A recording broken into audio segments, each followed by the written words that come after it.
What is up, guys? So the time has finally come. Bibili na tayo ng ating bagong helmet.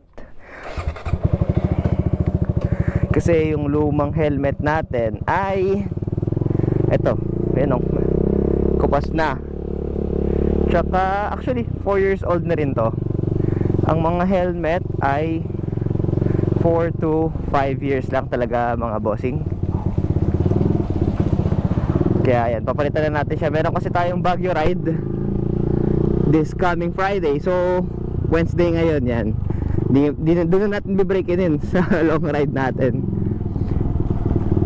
Tsaka actually ang pinaka reason ko din kasi bukod dun sa 4 years na siya, tsaka medyo lumang-luma na din talaga, naging daily use ko na kasi to. Ang reason ko is bumababa siya. Kasi di ba pag may camera mas mabigat siya. Ayan o, dapat nakaganyan eh. Mababa siyang ganun. So masakit sa leeg kapag sa mga long ride, which is Baguio tayo pupunta from Bulacan. Medyo mga 4 to 5 hours or 6 hours, depende yung magiging biyahe natin. Kaya medyo masakit siya sa leeg kapag ganun. May slide down na siya kasi yung foam natin or yung padding is manipis na. Kaya tayo ay magpapalit na. Tsaka siguro XL ata to, or siguro magla-large na lang ako. Ang target nga pala nating brands ay Spider to ngayon. It's kung hindi ako mag-Spider, KYT, LS2 or Spider na lang ulit. So yun lang talaga yung choices ko. Baka HJC din. Bakit yun yung mga kinonsider ko? Kasi yun yung mga nasa MotoGP, tsaka kumbaga kilala sa safety. Yan, Spider, wala siya sa MotoGP, pero wala lang, maganda siya, tsaka magaan. Tsaka at least sister siya ng MT helmets.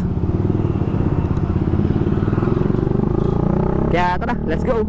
Dalawa lang naman yung pupuntahan ko. Yan, tingnan natin kung makapag-video tayo kasi mahihain pa din tayo na content creator eh. Pero dalawa lang yung choices natin. Yung dati kong pinagbilan nito, which is Saka George Helmet Shop, which is malapit sa Walter Plaridel. And then yung isa is Rebzilla Helmet or Motorcycle Accessories ata yung pangalan niya, which is nasa may Katmon ata yun, sa Malolos, malapit sa may crossing sa mga taga Malolos dyan.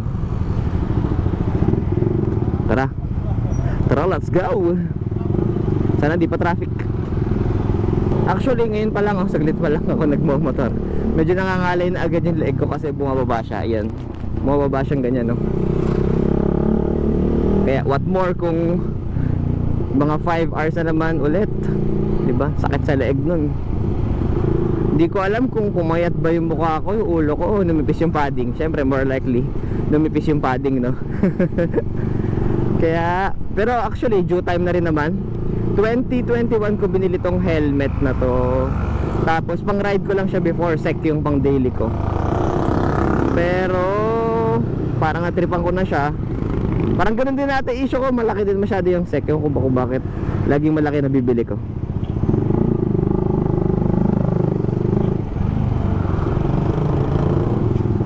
Kaya ito na yung pinang-daily ko since 2022 hanggang 2025.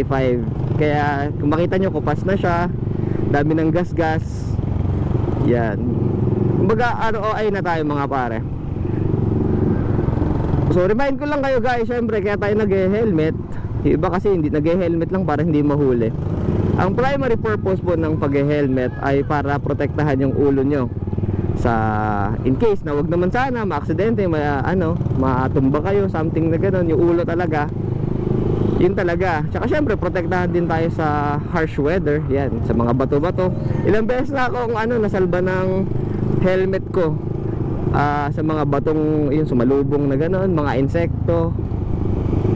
Kaya huwag niyong minimenos ang helmet. Yun lang. Dito na tayo, kakalagpas lang natin sa Pure Gold Junior. Ang una nating pupuntahan ay Rebzilla. Pagtingin ko sa maps ay bandang andito siya sa may building, sa may kasama ng Honda. Hopefully andun nga siya.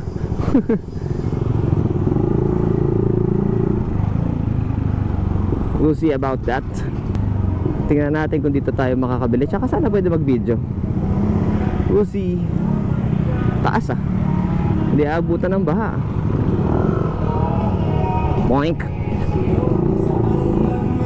So, Revsila, Malala City. May mga top box din para sila.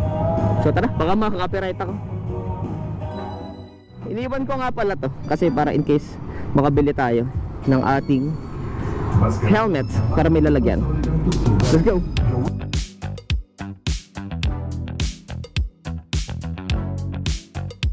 Sige sir, ano mo lang siya. Medyo masikip lang talaga sa mukha. Ay, nakalabas siya masalit. Sige sir, tayo mo muna. Kasi medyo maluwag na rin yung luma ko eh. Pero maganda talaga, di ba medyo... Oo, kailangan talaga, snug fit. Snug fit po kasi talaga dapat. Kaya po talaga dapat siya kasikip. Hindi mo siya mabigat. Hindi po talaga siya mabigat kasi ano po yan, polycarbonate po siya. Yes po, meron po yung freebies. Yung freebies lang po, ang dami po natin freebies. Ito pizza lang yan. Ito. Ayan. Papakayo na. Dito sa Revsila Malolos branch ay marami silang brands na kinikerry. So yung Gile helmets marami din dito, and then may Beast tire din sila dito sa may gilid. And of course, meron din silang mga SEC helmets dito sa may rack, sa may counter. And of course yung chinecheck natin kanina, which is yung KYT, yung Spider, tsaka yung sinusukat natin kanina na HJC. So C70 nga pala yung model yung sinusukat natin. Meron ding mga top box dito, I think Shad yung kinikerry nila. Bomb X meron din, and Motorak. And dito sa likod ay meron din mga jackets tsaka added KYT na mga helmets. Alright guys, so may napili tayo doon, yung C70 na HJC. Tapos may mga freebies pa. Yan. Tingnan natin. So punta na tayo sa may Ka George Helmet Shop sa may Plaridel. Tingnan natin kung may makita tayo doon. Kapag wala, tingnan natin. Ang ano lang sa design, masyadong simple yung HJC eh. Ayun lang naman actually. Siyempre mahalaga pa rin yung design, di ba? Pero tingin ko kasi may makikita ako sa Ka George, kaya inuna ko na yung Revsila eh. Pero if wala akong makita sa Ka George, baka doon na lang din ako bumili. Or maghanap pa ako ng isa. Nakatamad din kasi maghanap eh. Pero kasi as a point na tayo ng responsable na tayo sa pera. Kaya hinahanap na natin yung best value for our money. Diba? Yung talagang, tsaka mahirap kasi sabi natin 4 years ko ulit gagamitin, diba? Tapos hindi ko gusto yung helmet, hindi masyadong fit sa akin, diba?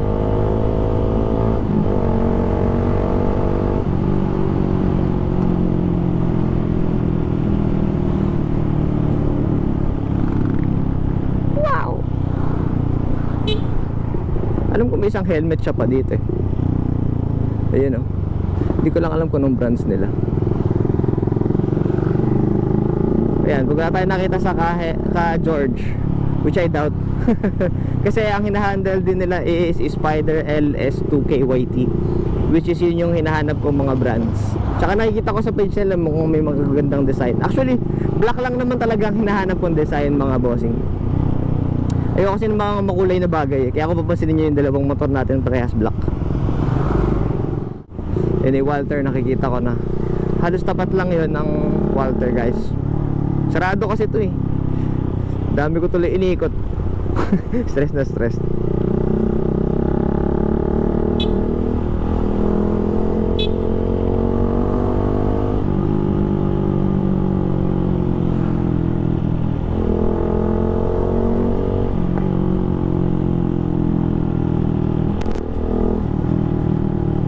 Konting tiis na lang.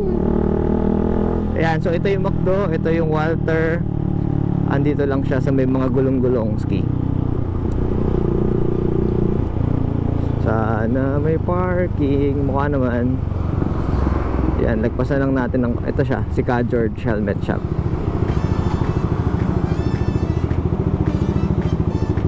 Sabi na lang tayo may dito. Dito naman sa Ka George Helmet Shop ay marami ring brands na kinikerry. Halos kamukha lang din nung sa Revsila. So KYT, helmets ay marami din dito, mga racing helmets. So usually nasa 5 to 7,000 yung mga prices nila. And then meron din Bomb X and RCB mugs. And of course, meron din dito ng Spider na pang bike. And of course, meron din motorcycle na kinikerry sila. Mas marami silang Spider actually, pero meron din silang mga brands like O'Neill na parang mga off-roading. And then meron din SMK. And actually meron din ditong HJC, yan sa may taas. Meron din dito nung parang sinukat ko dun sa may Revzilla, yung una nating pinuntahan. And of course, yung Spider helmets, dito ako maraming sinukat. And meron ding LS2, meron ding Evo, pero medyo konti na Evo dito. And marami is Spider, KYT, and LS2. Meron din silang mga accessories dito, mga jackets, mga padding, gloves. And actually katabi nito is motorcycle shop din. So pag may papakabit kayo. So andito sa rack na to yung mga LS2. Napakadami nila. Actually maraming murang LS2 dito. Yun yung sinukat ko kanina. Nakalimutan ko lang. I think Rapid 2 yung pangalan nun. Nasa 3.2 lang ata yun. So solid na solid yung padding nun. And then meron pang mga Evo dito. And then yung iba dito Geely din. And sa kabila is yung mga iba pang LS2 na medyo mas mamahalin. Actually may isang empty helmets. Ito yung pinili natin.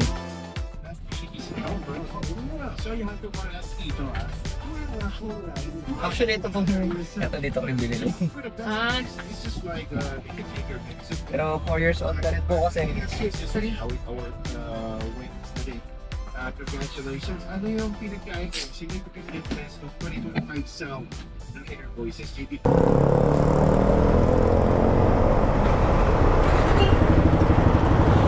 Alright, here we go. Here's the goods. Naka 5,000 lang ako. Bait niya natin. Diniscountan niya na tayo. Tinanggal niya yung gutal tsaka yung 4% sa may card. Yan.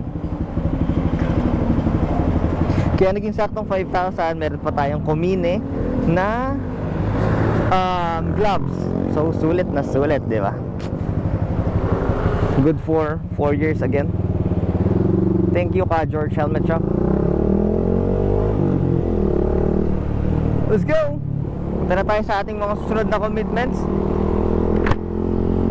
Pero more likely ang pang daily ko is ito pa rin. Pero malalaan after some time pag nawala na yung ng feeling ng pagiging bago ng isa, malamang gagamitin ko na din na araw-araw yun eh.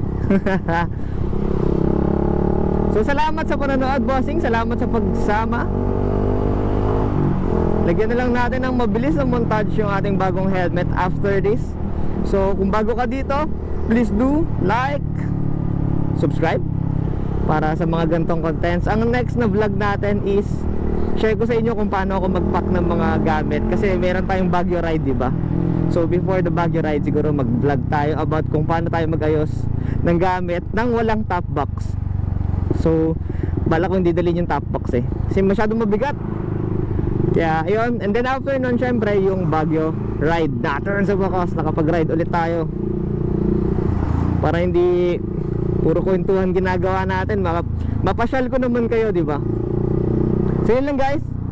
Thank you for watching. God bless and ride safe always. And again, sa TikTok tayo pinaka-active guys. Kung may tanong kayo, may gusto nyo makipagkwentuhan, bahala kayo. Sa TikTok ako active talaga, pero sa YouTube nag-reply din naman ako sa mga comments. So yun lang. Bye bye. Ride safe. This is Kenya Travel.